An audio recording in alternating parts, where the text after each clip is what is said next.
Michael Jackson ১৫০ বছর বাঁচতে চেয়েছিলেন। কারোর সাথে হাত মেলানোর সময় দস্তানা পরতেন, মুখে মাস্ক লাগাতেন। নিজের দেখাশোনার জন্য বাড়িতে ১২ জন অভিজ্ঞ ডাক্তার নিযুক্ত করেছিলেন, যারা তার চুল থেকে পায়ের নখ পর্যন্ত প্রতিদিন পরীক্ষা করত। খাবার ল্যাবরেটরিতে পরীক্ষা করে খাওয়ানো হতো।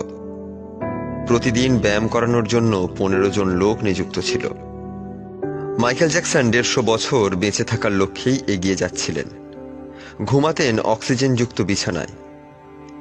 নিজের জন্য অর্গান ডোনার প্রস্তুত করে রেখেছিলেন, যাদের খরচ নিজে বহন করতেন, যাতে হঠাৎ প্রয়োজন হলেই তারা কিডনি, লাংস, চোখ ইত্যাদি অঙ্গ মাইকেলকে দিতে পারেন।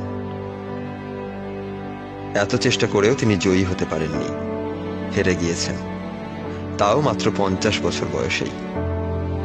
২৫শে জুন ২০০৯ সালে তার হৃৎপিণ্ড স্তব্ধ হয়ে যায়। নিজের ঘরে থাকা ১২ জন অভিজ্ঞ ডাক্তারের কোনো চেষ্টা কোনো কাজেই লাগেনি। লস অ্যাঞ্জেলেস ও ক্যালিফোর্নিয়ার সমস্ত ডাক্তার একত্রে চেষ্টা করেও তাকে বাঁচাতে পারেননি। জীবনের শেষ ২৫ বছর ডাক্তারের পরামর্শ ছাড়া এক পাও চলতেন না।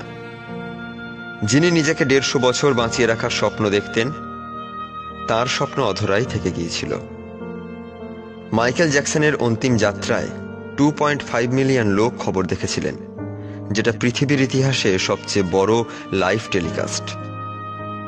তার মৃত্যুর দিন অর্থাৎ ২৫শে জুন ২০০৯ সালে 3.15 মিনিট উইকিপিডিয়া, টুইটার এবং AOL এর ইনস্ট্যান্ট মেসেঞ্জার বন্ধ হয়ে গিয়েছিল। গুগলে ৮ লাখ লোক একসাথে মাইকেল জ্যাকসনকে সার্চ করেছিল। অতিরিক্ত সার্চের কারণে গুগলে ট্রাফিক জ্যাম হয়ে গিয়েছিল।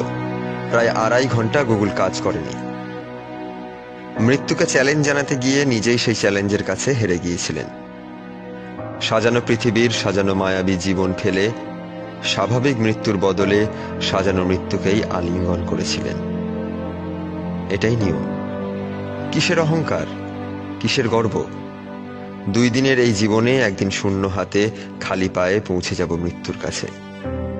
এবার একটু ভেবে দেখা যাক। ১. দামি বাড়ি, গাড়ি ও বিলাসবহুল বিয়ে দেখিয়ে কাকে আমরা ইমপ্রেস করছি? ২. আমাদের কি মনে আছে ২ দিন আগে কারো বিয়েতে কি কি খেয়েছিলাম? ৩. জীবনে প্রতিটি মুহূর্তে কেন আমরা পশুর মতো খেটে যাচ্ছি?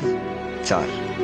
আগামী কত প্রজন্মের জন্য খাওয়া দাওয়া ও লালন পালনের ব্যবস্থা করে যাব? ৫. আমাদের অধিকাংশ মানুষেরই ২টি করে সন্তান, কারো আবার ১টি।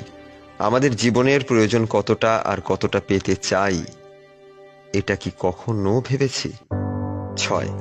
কি মনে হয় আমাদের সন্তানরা রোজগার করতে পারবে না, তাই তাদের জন্য অতিরিক্ত সম্পদ জমানোটা কি এতটাই দরকার?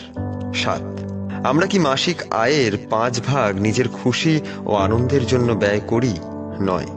আমরা অর্থ উপার্জনের সাথে সাথে জীবনের আনন্দ খুঁজে পাচ্ছি? উত্তর হবে না, না এবং না। ভাবতে ভাবতে হয়তো আমাদের অনিদ্রা কিংবা হার্ট ব্লক হয়ে যাবে। নিজের আনন্দের জন্য আমাদের সময় ব্যয় করা উচিত।